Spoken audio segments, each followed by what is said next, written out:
Me siento muy contenta de estar aquí con todos ustedes y sobre todo me siento muy agradecida por la invitación que nos otorgó la maestra Antonia.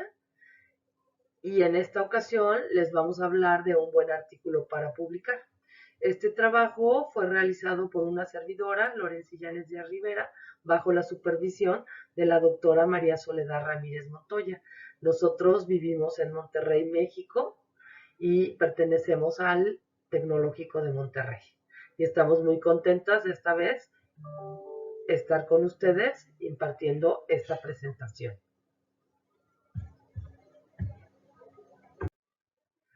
Lo primero que vamos a ver es por qué ha de organizarse un artículo científico, o sea, cuál es el objetivo de organizar un artículo científico. Y entonces vemos que tenemos una necesidad de hacer una organización del artículo y crearle una estructura para que cumpla con el objetivo primordial, que es compartir y poder transmitir correctamente al resto de la comunidad científica los hallazgos hallados en el estudio. Entonces, simplemente se organiza y se obtiene una estructura para poderlo compartir. Ese es el objetivo primordial. En la investigación que más nos interesa en esta ocasión de hablar es la investigación formal. Entonces, esta investigación formal tiene estas siguientes partes: título, resumen, introducción, marco teórico o estado del área en cuestión, casos u objeto de estudio, metodología, resultados y discusión, recomendaciones, conclusiones, reconocimientos, anexos y bibliografía. Pongo como partes importantes la introducción, la metodología, los resultados y las discusiones, porque son las partes más importantes del estudio, ¿no? Pero cualquiera tiene sus importancias, ¿no? Entonces, es muy importante que en nuestro artículo, que estamos haciendo investigación formal, pues tenga estas partes. Existen muchas y muy diferentes estructuras de organización de los artículos, pero estas tres son las que están normalizadas. Es el modelo IMRAD, el modelo AIMRAD y el modelo IRDAM. ¿Ok? El modelo IMRAD consiste de la introducción, materiales y métodos, resultados y discusión. El modelo AIMRAD consiste del resumen o abstract, introducción, materiales y métodos, resultados y discusión. Y el modelo IRDAM consiste en la introducción, resultados, discusión y materiales y métodos. Creo que de los modelos, ¿cómo se llama?, estandarizados, el que más nos interesa es el modelo AIMRAD. Un artículo debe de tener las siguientes cualidades: debe de tener una estructura, debe de tener una fundamentación, debe tener consistencia, debe tener una conectividad, debe de ser transparente, tiene que tener una trazabilidad y persuabilidad. Algunas cosas son exactamente explícitas en el artículo, como es la fundamentación, por ejemplo, y la transparencia, y algunas cosas no son tan explícitas, pero tienen que estar. Se tiene que sentir estas características en el artículo que yo escribo. ¿Y de dónde van a partir todas estas características? Pues es una relación entre mi investigación y mi memoria. ¿Por qué digo de memoria? Pues porque tenemos que tener alguna memoria del área en que trabajamos, o por lo menos tener una idea de hacia dónde va el área, qué cosas se han descubierto, qué cosas no se han descubierto, o sea, estar empapados de nuestra área de investigación. Entonces sí requiere a veces de memoria, porque de repente se me ocurren ideas y después me acuerdo, no, pero esto ya lo hizo fulano de tal. Entonces y las investigaciones en general, para poderse publicar, tienen que aportar algo nuevo a la ciencia del conocimiento del área que estés trabajando. Entonces, si yo investigo, voy a empezar a crear esta memoria máster de la que les hablaba, y entonces ya puedo comunicar y puedo hacer artículos.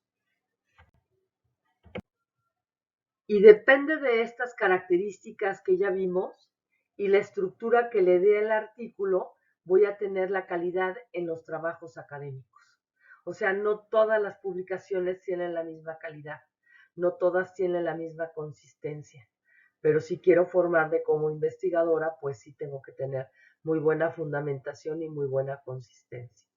Entonces, para hacer trabajos de calidad, Necesito todas estas características, que mi artículo las refleje y tener apoyados con la estructura, y entonces sí puedo crear un trabajo de calidad.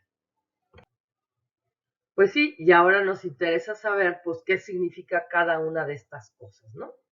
La estructura es la clase de elementos tales como secciones o capítulos que forman parte del mismo y su disposición y ordenación como parte del todo. Ya lo vimos al principio, las partes que debe de tener un artículo para que sea un artículo formal. Una de las principales características que debe tener un artículo es la fundamentación, y es la cualidad consistente en identificar, interpretar, utilizar y aplicar los resultados de investigaciones relevantes anteriores, llevada a cabo en el mismo ámbito o intersección de ámbitos del trabajo considerado. Es decir, yo no puedo lanzarme a investigar una cosa sin haber antes consultado qué se ha hecho respecto al tema que me interesa. Tengo que ver qué se ha hecho, hasta dónde va ¿cómo se llama? El estado del arte, que se llama, en el área de investigación donde estoy yo inserta. Entonces es importante tener una fundamentación.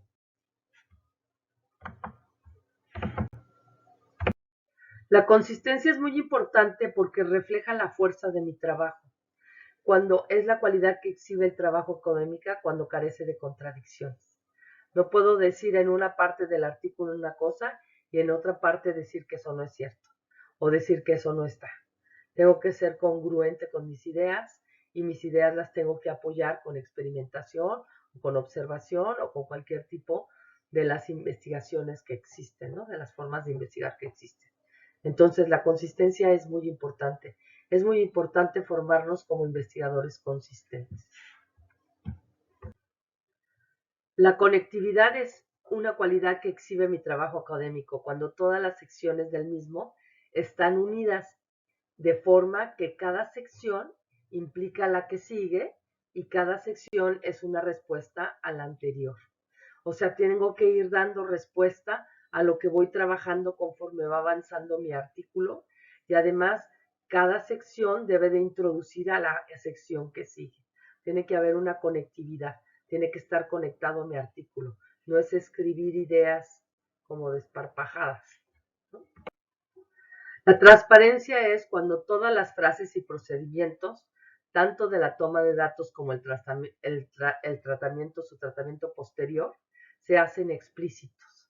Es decir, que mis aseveraciones o mis conclusiones o lo que yo encontré tiene que estar apoyado de alguna manera con transparencia, es decir, ya sea con análisis de datos, con análisis de mis observaciones, pero tiene que ser de una manera consistente, ¿no? Ahí tenemos a la estadística y ahora el Big Data, que está muy de moda para hacer estos procedimientos y estos datos, ¿cómo se llama? Como fundamentales para nuestra investigación y para que nuestra investigación sea transparente. No puedo decir cosas que mis datos no fundamenten. Eso es muy importante, ¿no? Porque sí, ok, tus ideas son importantes y son sobre todo muy importantes que las investigues y que las compruebes. Pero no puedo exponer mis ideas nada más así porque se me ocurrieron, tengo que saberlas fundamentar. La trazabilidad es muy importante y está muy unida a la transparencia. Es cuando el trabajo aporta facilidades y datos suficientes para el seguimiento detallado tanto de las operaciones como de los datos obtenidos que han conducido a los resultados de la investigación. Esto es muy importante, ¿no? Las estadísticas, pues hay muchísima forma de hacer estadística en una investigación. Entonces es importante que nuestras estadísticas o nuestros resultados que presentamos vayan expresando la forma en que lo hicimos, porque en esa manera tiene trazabilidad. Es decir, las conclusiones a las que llego o las cosas que ya encuentro están apoyadas, tienen transparencia y están trazadas en el artículo, o sea, se ve del artículo por qué concluyo lo que concluyo. Es muy importante. La persuabilidad es cuando un trabajo académico genera una actitud positiva hacia el mismo porque exhibe solvencia y credibilidad. Entonces es muy importante que tu artículo esté escrito en parte positiva. Pues a nadie le interesa lo que no pudiste encontrar, ¿no?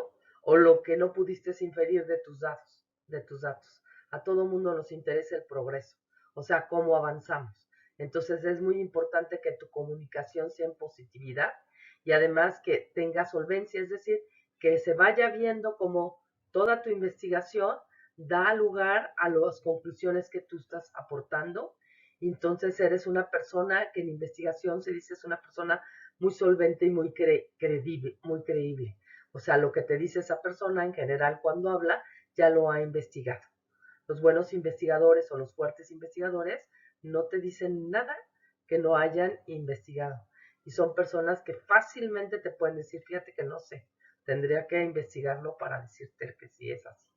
Entonces, bueno, es importante formarnos como investigadores que seamos persuasivos.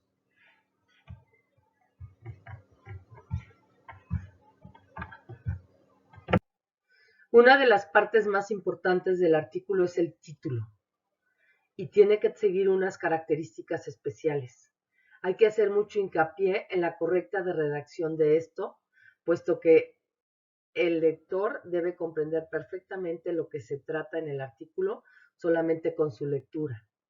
Debe de ser muy claro, breve, pero conciso. Debe resultar atractivo y captar la atención del lector.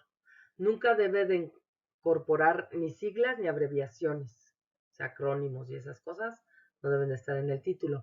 Y la metodología ahora se está usando mucho que pongamos 2 puntos del título y la metodología a utilizar, sobre todo si es una metodología ya reconocida entre los investigadores, como es el mapeo de la revisión de la literatura, o ya lo que es el LSR, ¿no? Literal Research Review, ¿no?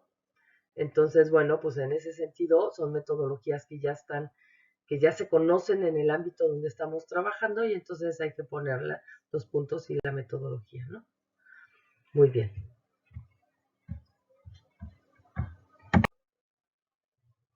Para la autoría es muy importante, o sea, la característica de los autores, ceñirse a la normativa de la revista donde voy a publicar, en la que se pretende publicar, ya que muchas veces se establece el número máximo de autores. Se debe firmar siempre de la misma forma. Es recomendable utilizar el código ORCI. El código ORCI lo pueden sacar en Google, póngale ORCI y pueden sacar su número de ORCI y les va a servir para todas sus investigaciones. Nada más tienen que seguir ahí unas pequeñas instrucciones que les ponen y ya lo pueden seguir. Ya que cada investigador tiene su código inequívoco para que no haya confusión entre personas con el mismo nombre o similares. Por eso se usa el ORCI. Entonces, para introducir la afiliación, es importante e imprescindible utilizar el nombre de la institución, ¿no? Como en este caso ponemos Tecnológico de Monterrey, ¿no? Porque es la institución a la que pertenecemos. Características del resumen y las palabras claves. En el resumen debe disponerse de las principales ideas extraídas de las diferentes partes del artículo. Debe de aparecer de forma sintética y ceñido al mínimo máximo de palabras que se permite en la revista publicar. Normalmente es una extensión entre 150 y 300 palabras, pero eso lo dicta la revista donde vas a publicar. Se debe también incluir entre 4 o 6 palabras claves que sinteticen el contenido del estudio. Generalmente estas palabras claves son como los autores van buscando sus investigaciones, o sea, las investigaciones que se van haciendo a la fecha. Entonces es muy importante utilizar estas palabras claves que sinteticen el contenido del estudio. Es importante evitar palabras vacías como preposiciones o artículos. ¿Ok? Ambos elementos, tanto el resumen como las palabras claves, generalmente te piden que se traduzcan a un segundo idioma y generalmente conviene el inglés, ¿verdad? Porque es el idioma internacional.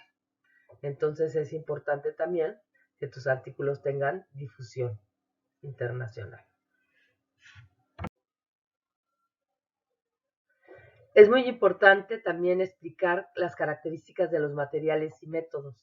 Incluyen las frases que se han desarrollado para resolver el problema, por lo tanto responden a la pregunta ¿cómo se estudia el problema? O sea, cómo hice mi investigación, qué métodos utilicé, qué diseño de investigación utilicé, es muy importante. Se describe cómo se ha diseñado el estudio, llevado a cabo controlado, aleatorio, ensayo clínico, etc. Se indica la población y el lugar donde se ha hecho la investigación, hospital, centro de enseñanza, ciudad, etc. Y se indican las técnicas desarrolladas y cómo se han analizado los datos. O sea, sí tengo que explayar la manera en que investigo. Es muy importante poner, o la manera en que analizo. Es muy importante ser explícito en esta parte. Características de los resultados. Se va a responder a la pregunta ¿qué hallazgos se han encontrado? En primer lugar, hay que indicar y presentar los datos y resultados que van a exponerse. Ha de estar en total consonancia con el objetivo planteado y dar respuesta al mismo. Es interesante siempre que los haya, incluir tablas, diagramas, gráficos que acompañen al texto que describen los resultados. Hay que evitar la redundancia. ¿Qué significa la redundancia? Que hago una estadística sobre ciertos datos y las coloco en una tabla y luego de esos mismos datos hago una gráfica. O haces la gráfica o haces la tabla, pero no las dos cosas. ¿Ok? Y mantener la objetividad. Es decir, los datos deben demostrar lo que encontré en mi investigación. A veces hay investigaciones que no son, sobre todo las cuantitativas, que no son del todo favorables. Sin embargo, para la parte médica hay muchísimo mayor exigencia. Para la parte de educación, con que se logre un 10% de avance, se considera bueno. Entonces hay diferentes maneras de medir los avances en educación. Características de la discusión y conclusiones. Supone una valoración final de la investigación.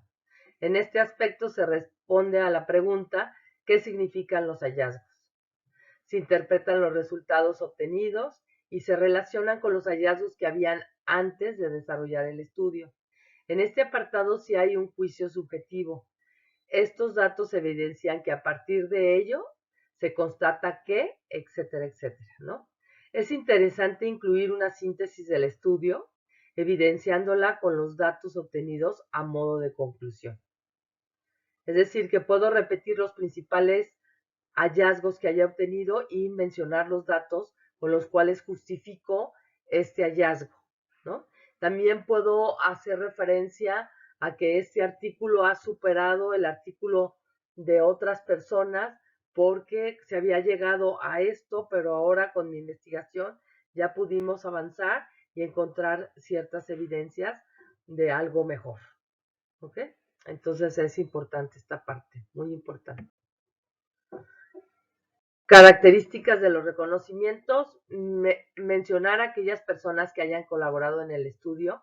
Por ejemplo, se puede incluir al centro donde permitieron obtener datos para el estudio o a las personas que revisaron tu documento, enviaron la revisión o quien te lo financió, ¿no? También se puede dar gracias a ciertas personas que de repente están al lado y te ayudan. Es muy importante ser agradecido en investigación. Hay que recordar que la investigación es un hecho social. Entonces es importante ser agradecidos con las personas que nos ayudan a lograr.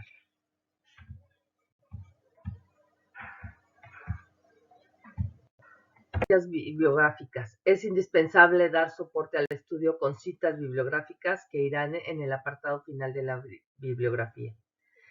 Referenciar de acuerdo a la normatividad estipulada por la revista donde se pretende publicar, ya sea APA, Vancouver, MLA, también hay Chicago. Hay muchísimas formas de referenciar. La más conocida es el APA, pero existen muchísimo más formas.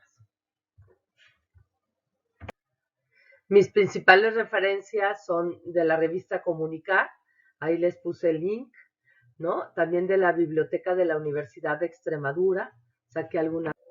Hay algunos tutoriales buenos para investigar que también les quiero poner aquí, el de Springer, el de Elsevier, el de Taylor and Francis, el de Wiley, Esmeralda, Easy, la IEEE y la AMS. O sea, les puse links aquí para que ustedes puedan expandirse en toda esta parte de la metodología de cómo crear un artículo. Aquí, por ejemplo, en Elsevier hay una parte donde explica cómo lograr que publiquen tu artículo. Luego en Cambridge hay una cosa de how to write a paper, o sea, cómo escribir un papel, cómo se escriben papers científicos, o sea, artículos científicos, manual de redacción científica y cómo escribir una revisión bibliográfica también es importante conforme vayan avanzando. Probablemente los inviten para ser revisores de artículos, entonces es importante saber también cómo se debe de escribir una revisión bibliográfica. Algunos conceptos importantes cuando escribes en esta parte, se me hace un buen artículo, y como otra vez en esta parte de para escribir en inglés, artículos en inglés, y hay manuales de edición científica, ¿no? Entonces pueden ver ahí también en donde les conviene escribir. Este es el manual de la edición científica, que está hecho por el MIT. Entonces también depende de qué tipo de artículo, qué tipo de investigación hagas, te conviene una o la otra, ¿no? Creo que ustedes están insertos en salud, entonces también hay una forma de las publicaciones médicas, ¿no? Es importante también que las vean. Aquí lo que les quise poner es otro tipo de forma de artículos que son videos, que a lo mejor te ayuda más a aprender en videos, a ver más en video. Entonces aquí hay otros recursos importantes que es importante que los consulte. Incluí también estos videos porque se me hicieron importantes. Unas son técnicas de publicación en journals que son muy reconocidos. La otra es cómo preparar manuscritos para publicaciones en journals que tienen un índice muy elevado. Y la última es las mejores prácticas para que puedas introducir tus investigaciones en journals que son muy selectivos. Y por último, no nos queda a Marisol y a mí más que agradecerles su presencia a esta presentación. Espero les ayude y les haya gustado. Les dejo ahí mi correo para cualquier duda que tengan.